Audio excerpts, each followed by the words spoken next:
Alright, in this video I want to get a little bit more into the total solar eclipses in 2017 and 2024 that form this pattern over the United States of America. They are referred to as the Great American Eclipse, as I went into in the prior video on this subject, but in this one I want to get a little deeper into Donald Trump's relationship to these total solar eclipses. And in that process, hopefully it will become very evident how he was strategically planned for and coordinated to be the president during this time for very specific reasons. And I wrote a bunch of stuff out here that will help me not forget anything in my old age as my memory begins to fail me. This is by no means every connection that you can make along these lines. I mean, you could spend an entire lifetime getting into the symbolic threads that are woven into everything that we see on the surface level in the media. And while I have spent my fair share of time doing that very thing, especially many years ago when I first got into all this, I've sort of shifted into a place where I don't really pay attention on this level to things anymore. I'm more in the moment of my life, or at least I try to be. And I feel like it can be a waste of your time and energy to focus too much on these kinds of things. But then at the same time, we need people doing this type of research so that the agenda becomes obvious to everyone eventually. Anyways, let's get into this. Trump was born a Gemini during a blood moon eclipse in 1946. Obviously, Gemini is a sign relating to the celestial clock that some people refer to as astrology. And in the sign of Gemini, it's known as the twins because of the symbol that they have attached to it. I should have had a picture of it prepared, but just look that up and you'll see what I mean. As an eclipse baby, quote-unquote moon child, his energy is amplified by eclipses. And this is not my own information. I'm taking that from this article that I got into in the first video, which gets into some pretty wild stuff relating Donald Trump to the first Great American Eclipse in 2017. For starters, the August 21st eclipse occurs conjunct the fixed star Regulus. As the lion's heart of the constellation Leo, Regulus since ancient times has been associated with kings and kingship. A solar eclipse conjunct Regulus would have been an omen for the fall of the king, and most certainly not news a court astrologer would want to have to deliver to his royal patron. Remember, fall of the king in the context of what might be happening to Donald Trump in a few days. As I'm sure many of you have seen, he has stated that he will most likely be arrested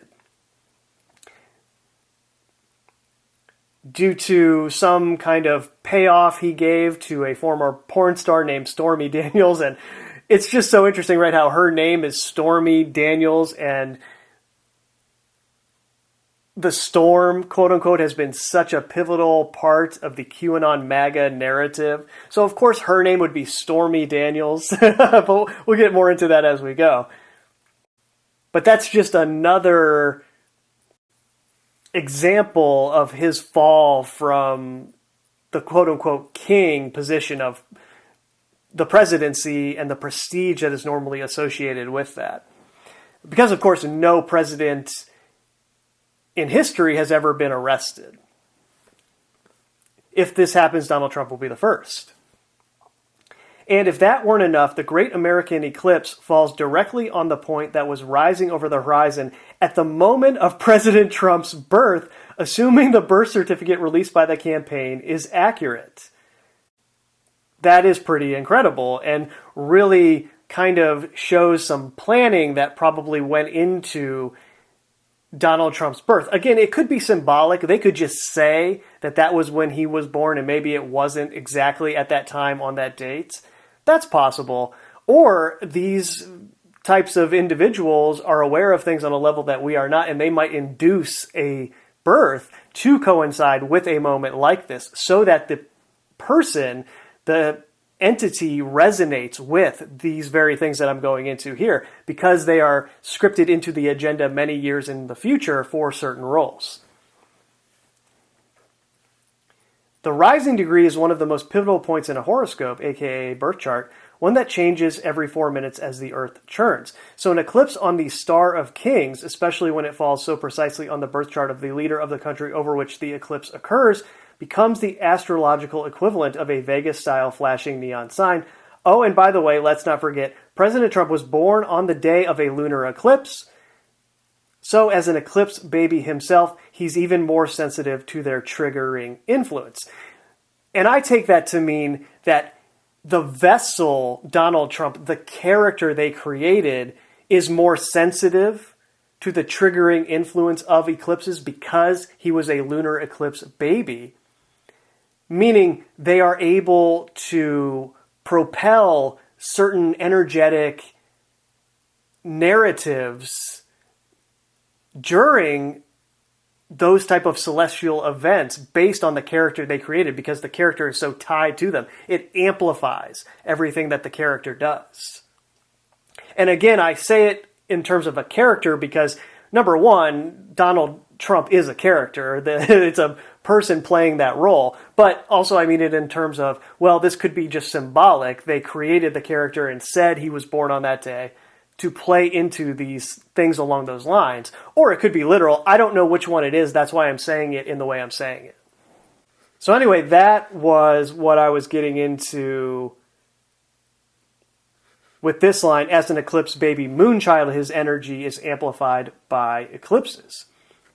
And then you have the so-called Babylon working in 1946, which was Trump's birth year, by Ron Hubbard, who would later become L. Ron Hubbard and create Scientology, and Jack Parsons, who would later go on to create the Jet Propulsion Laboratory, which was the precursor to NASA.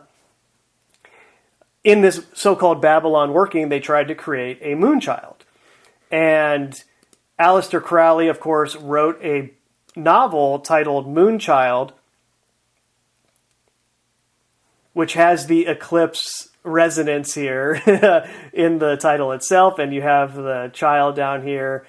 And in the novel, you have these so-called white magicians doing battle with the so-called black magicians, and the white magicians end up joining the Allied powers in the World War, and the black magicians join the Central Axis powers. And of course, the white magicians win that battle. Oh, and that reminds me, there's an interesting little tangent here as it relates to Eminem or Marshall Mathers, in that Aleister Crowley's mentor, or one of them, who he later came to dislike for whatever reason, I don't know, I haven't looked into it enough to know, but there was some internal dispute in the organizations they were involved with. Maybe it was the OTO, I don't know. But there was this other occultist that ran in the same circles who had the last name Mathers. And he was a character in this book, Moonchild, and was sort of a villainous black magic type of character in the book. But in Marshall Mathers' mother's autobiography, she has this little blurb in there where she says that they had family who traced themselves back to, I think it was Scotland, Wales area.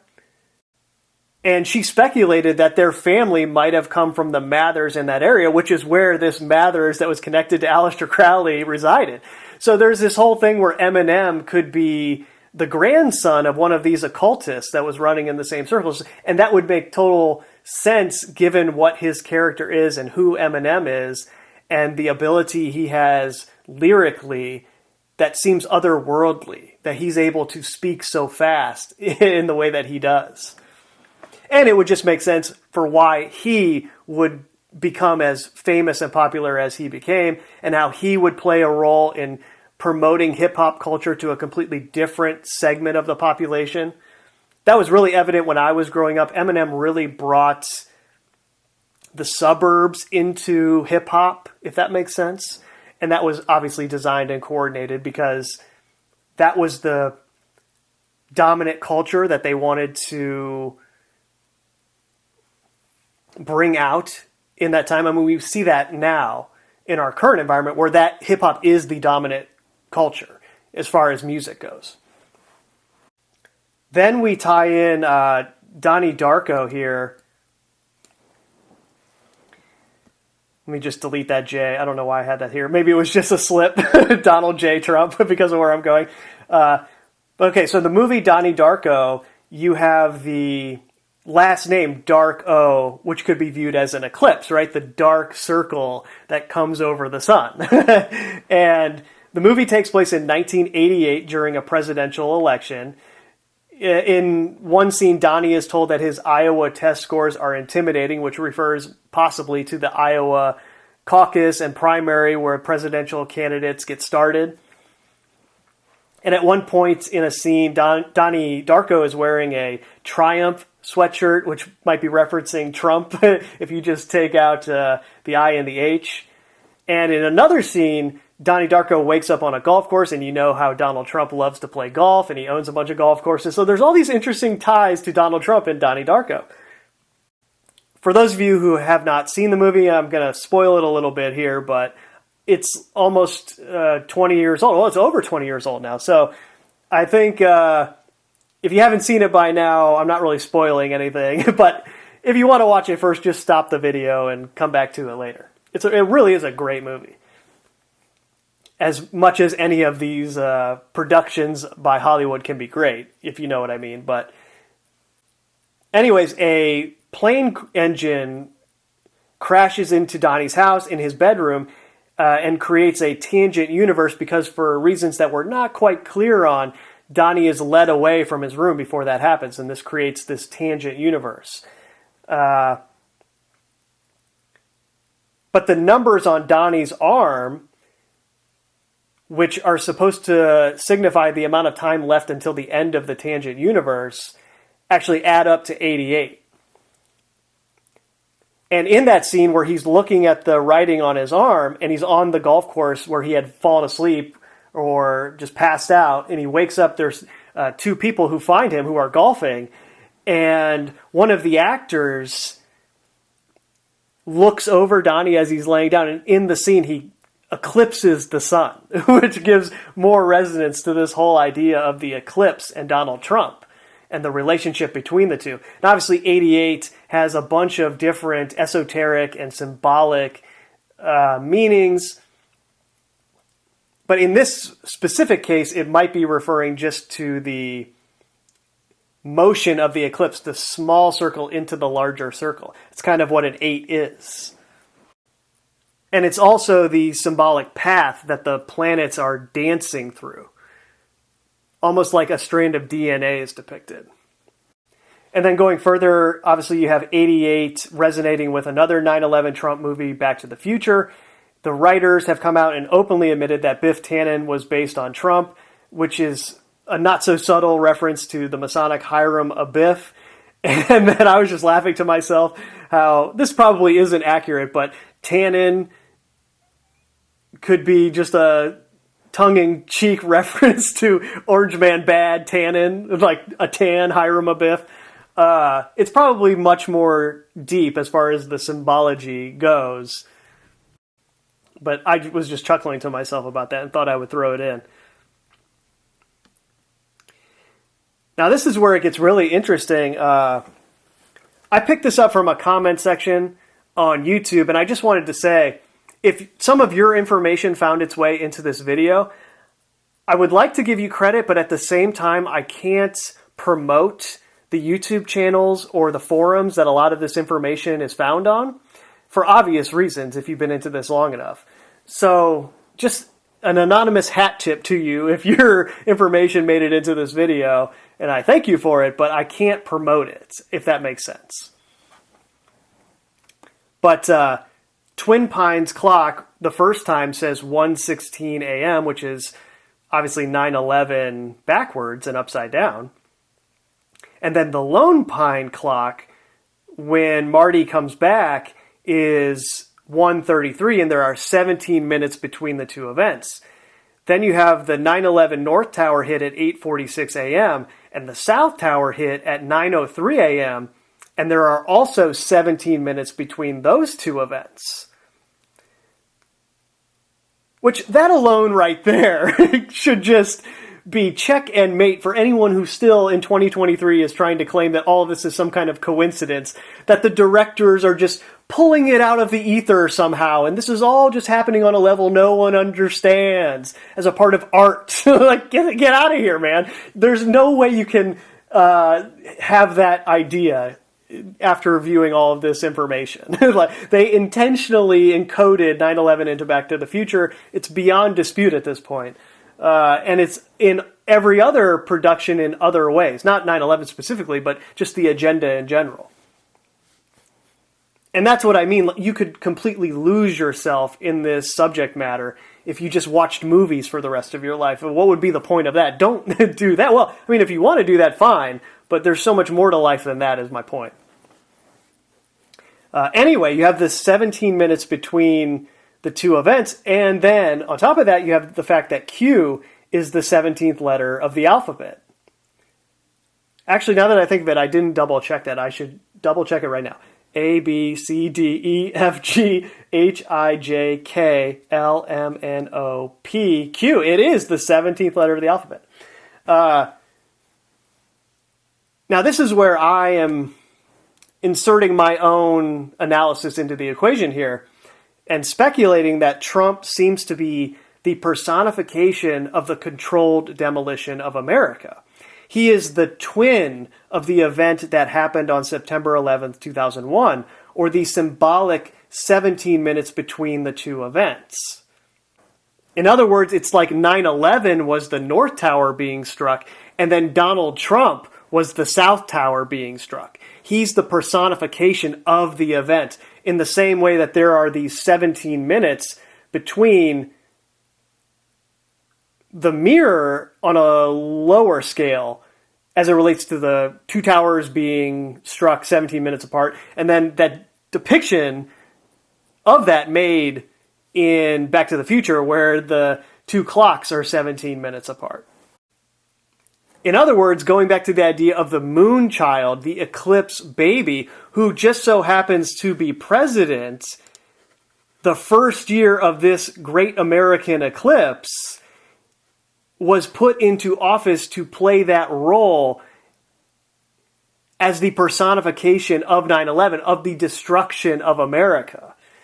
Because Donald Trump's downfall and the movement that he created and how they are using his movement to create domestic terrorism as the thing that needs to be prevented and legislated against, that whole movement will serve to create a new America that will look very different from what the old America looked like, which is so ironic because his catchphrase was, "Make America Great Again." Of course, that's what it would be, right? As they do the exact opposite, through him.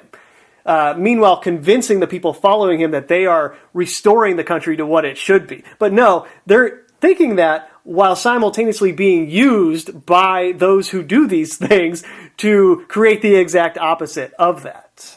That's the whole point of controlled opposition. And along those lines, you have the fact that Donald Trump was elected on 11/9/16, or 9/11. In other words, it just so happens that this presidency that coincided with this moonchild during the Great American Eclipse, these two total solar eclipses from Saros Series 145, which has all kinds of resonance to past events, it just so happens that that president would be elected on 9/11. So of course it was perfect for this character that they created, either symbolically or intentionally. And also, along the same lines, Donnie Darko premiered at Sundance on 1/19/2001, or 9/11. And if you have the Donald Trump resonance to Donnie Darko, 9/11, and then again 11/9/9/11. And then you have his connection to those two movies, Donnie Darko and Back to the Future. And of course, 10 days before the first eclipse, You had the Charlottesville white nationalist rally on August 11th, 2017, as I got into in the prior video, which was sort of the official shift into the domestic terrorist narrative that MAGA would come to represent in combination with QAnon. And this is pretty wild too, where Q symbolically could be viewed as an eclipse. You have the line going into the circle kind of representing the last bit of sunlight that comes through as the moon covers the sun. So that's just crazy in and of itself, right? That Q could symbolically be viewed as an eclipse. And you have this QAnon movement spring up during the Eclipse baby's presidency, who has this resonance to lunar eclipses and the blood moon. And I believe there's going to be a bunch of blood moons in 2024 as well, in the lead up to the April 8th, 2024 eclipse. Just incidentally, but how very interesting that the 17th letter of the alphabet is Q, and it can be viewed as an eclipse which is resonating with the person it's associated with, Donald Trump. Very fascinating. And then after Charlottesville, obviously we had January 6th, 2021, which solidified the domestic terrorist narrative that was started in the beginning, as it related to the followers of Donald Trump being racist, anti-science, just backwards in every way someone can be backwards. They were pointing at everyone, repeating that the media was fake news. Well, that all escalated into domestic terrorism, at least as they portrayed it to us on January 6, 2021, and the so-called storming of the Capitol. Again, we have the storming narrative, and then storming Daniels and the QAnon into the storm, or the storm is coming. And that is a part of movies as well, where many people have done work showing how a storm is coming is a phrase said in so many different movies, and that's a tough one, right? Because that's a common phrase. Storms happen every day, so it would be something that's repeated often. But at the same time, knowing how these things tend to work, it's very interesting that that phrase, a storm is coming, is repeated so many times in movies. Now we get into some more interesting stuff with this Bank of America fresco in Charlotte, North Carolina. First of all, going back to here, Charlotte was not quite in the path of totality, but it was in the vicinity. It's right here on the border of North and South Carolina. So it was in the vicinity of the first eclipse. Just keep that in mind. And I got into in the last video about how it exited in South Carolina, which had this flag showing what looked like an eclipse, and the palm tree, which a commenter pointed out had Phoenix resonance, which ties into all of this sort of imagery we're getting in our minds about the old America burning and a new America coming out of its ashes, which is the usual Phoenix imagery, and what that is a symbolic thread of, usually. But I'm sure most of you have seen this fresco before. It's really fascinating, especially the right panel here, which is the one that most people focus on. But the whole thing is really interesting. Of course, you have the two pillars in the background, just the way it's set up. And before going into this, I wanted to read what the artist had to say about it, which is Ben Long. The series of frescoes at Nations Bank Corporate Center, now Bank of America, was a monumental undertaking for Ben Long, and his team of artists. It was Long's first secular work. Incidentally, it's the largest secular fresco in the United States. Commissioned 2 years before the completion of the building, and the subject was left up to Ben Long. The process of creating the fresco series began in Paris, where Long began to conceive the concept for the frescoes. Because the work was to be a triptych, 3 related works, Long searched for a theme that would incorporate this number. He was fascinated by the ancient Oriental philosophy called Shingun. This philosophy is focused on a belief in the three attributes of mankind: body, speech, and mind.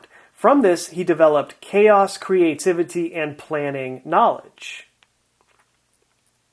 The first theme in the panel on the viewer's left is expressed through a depiction of the construction of the corporate center. A row of workers hold shovels, which could be symbolic of swords of shields. At the top, another worker, a leader, holds a shovel as he gazes into the distance towards a figure asleep on the hill. The figure may represent potentially unlocked. That's a weird sentence. I feel like there's a word missing. The figure may represent something potentially unlocked. I don't know what he was trying to say there. Again, this is his official website.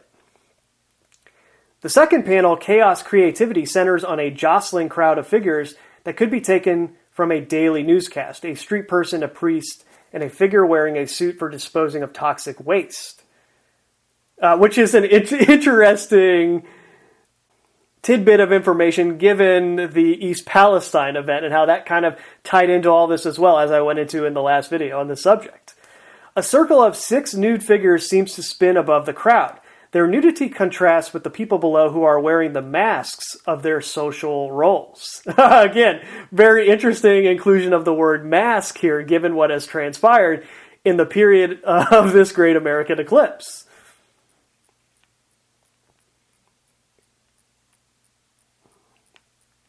The portrait of the young boy in the third panel, Mind Knowledge, may represent innocence.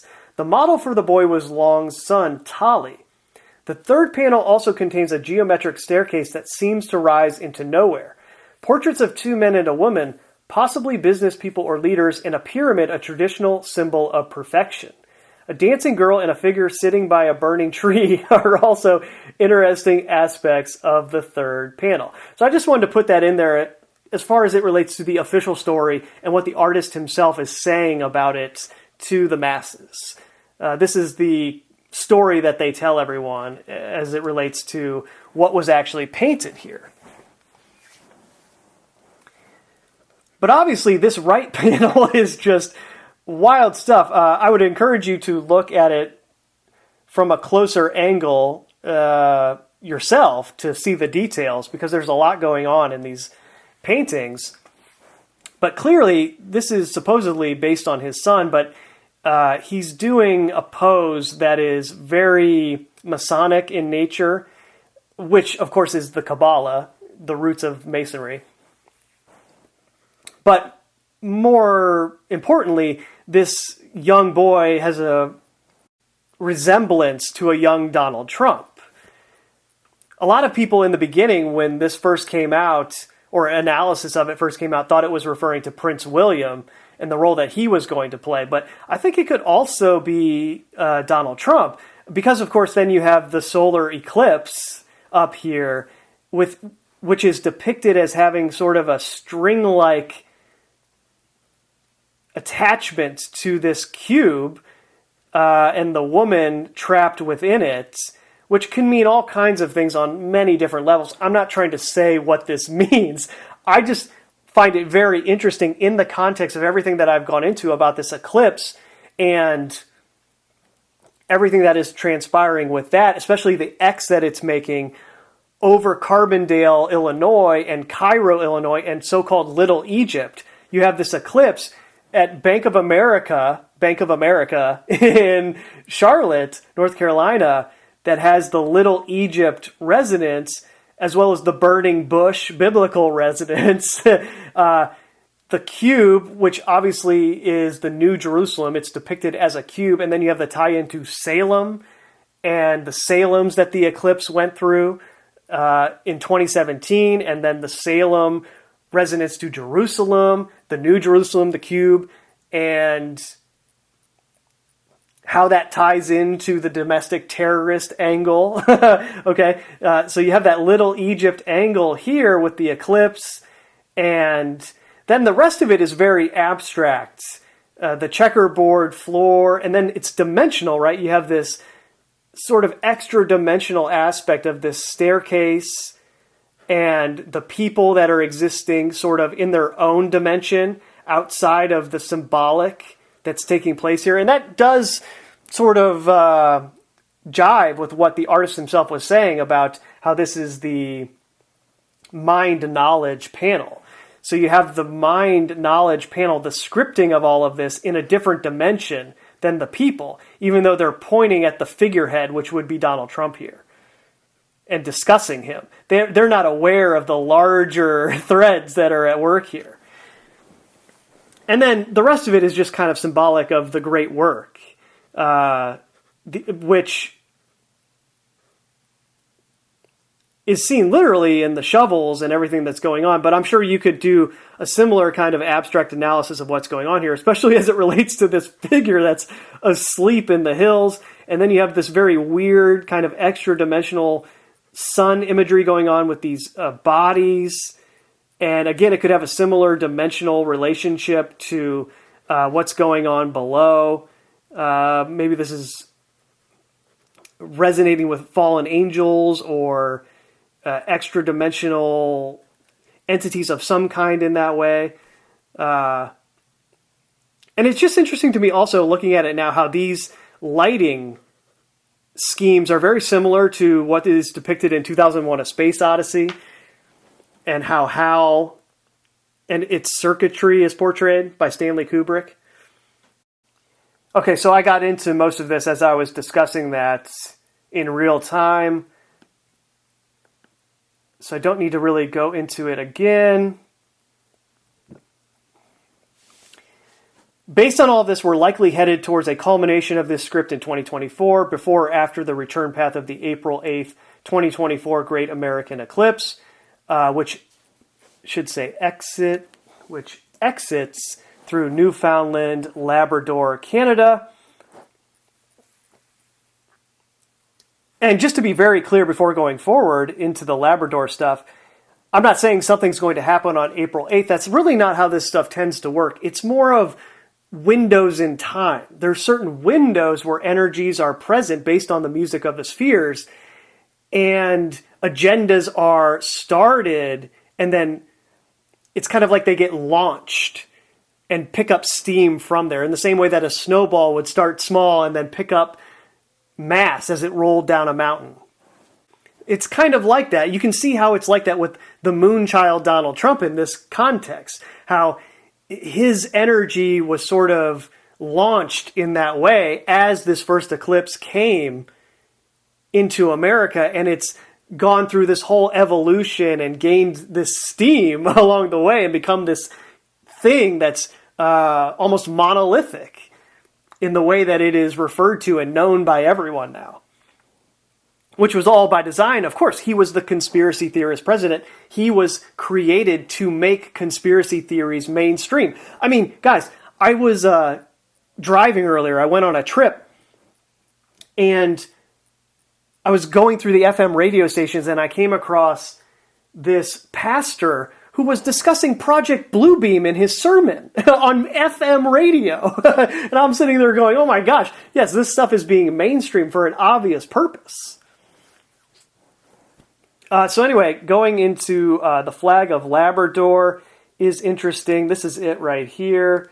As you can see, it has this very obvious trident resonance in it. And this flag was created in 1980, by the way. So it's very recent.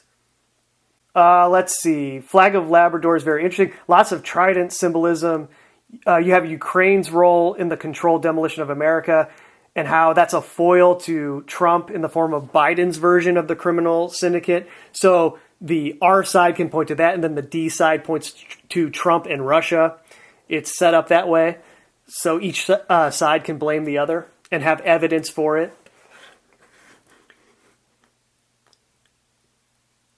Oh, I just have a note here about the 9/11 Trident Memorial, which is on the Hudson River, and that ties into 2001: A Space Odyssey and the monolith and all of that at Ground Zero on 9/11, which then ties into Sirius the dog was a Labrador, a yellow lab specifically, and then you have that video I did, I think it was 2019, on Sirius A and Sirius B, and the apoapsis, I think it's pronounced, and how that related to the Pentagon and 9/11, which is a whole different thing that I've already done a video on, so go check that out if you want more on that.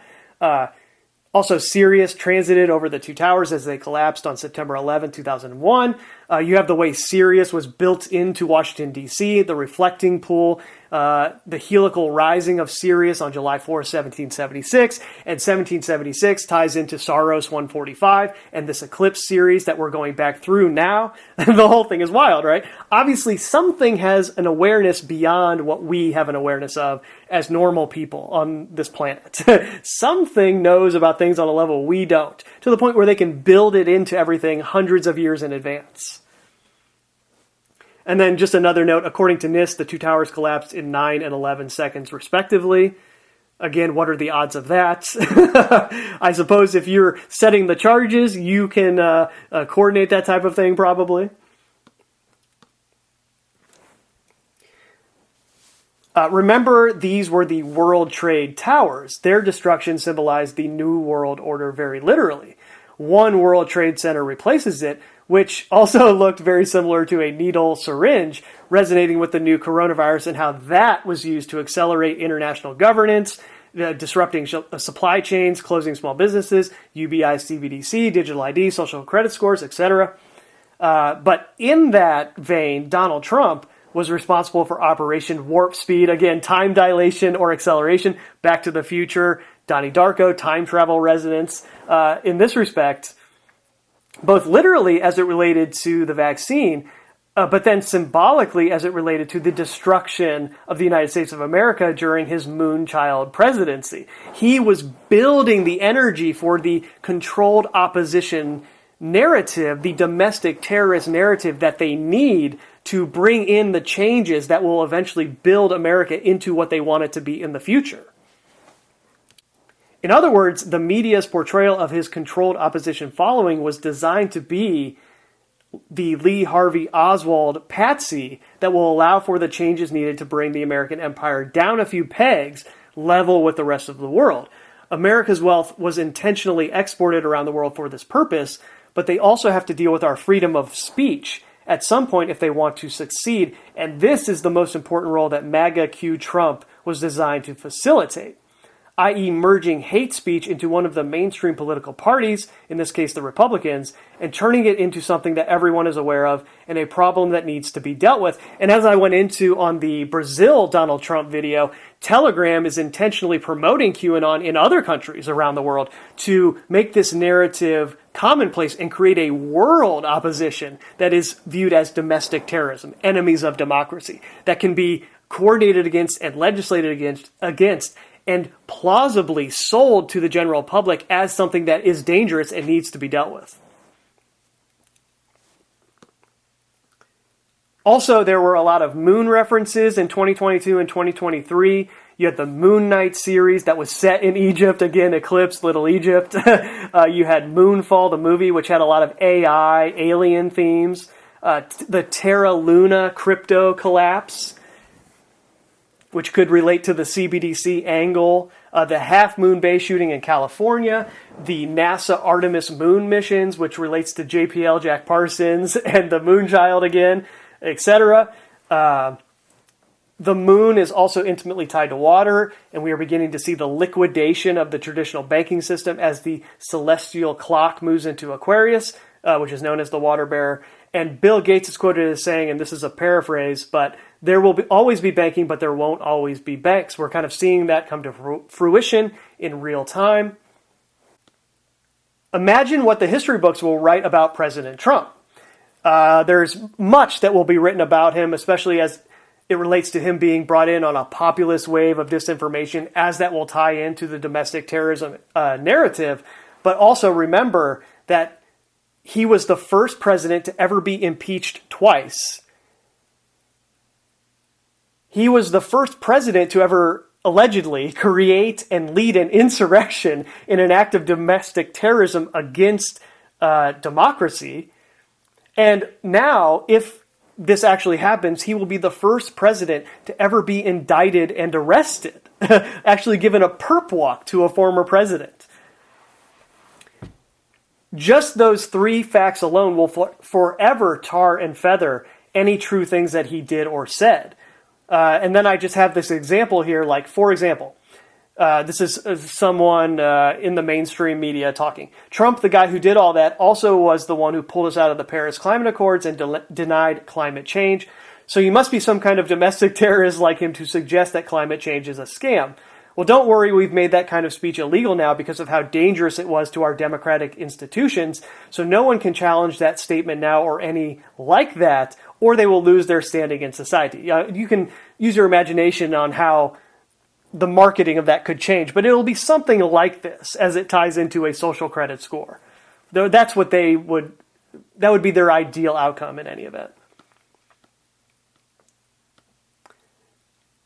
And then members of Congress unironically suggested that the SVB collapse was due to the first ever Twitter bank run.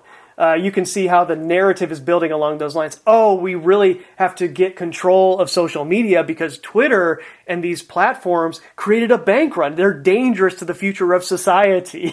So we need to regulate them and get control of them. Censor them, in other words. So hopefully going into all this, it's become obvious that Trump's entire purpose was to be president during this time and facilitate all this. It was literally planned since his birth. He was the moon child, planned to be president during this great American eclipse from 2017 to 2024. Now, I don't know what that will mean about his future. I'm sure he will in some way be involved in the next election cycle, but you could see him kind of moving out of the collective mind, as it were, as these energies dissipate. But he was front and center for the 7 years between 2017 and 2024. So that's it for now. Hope I provided you with something useful here, and see you in the next one, whenever that is. Later.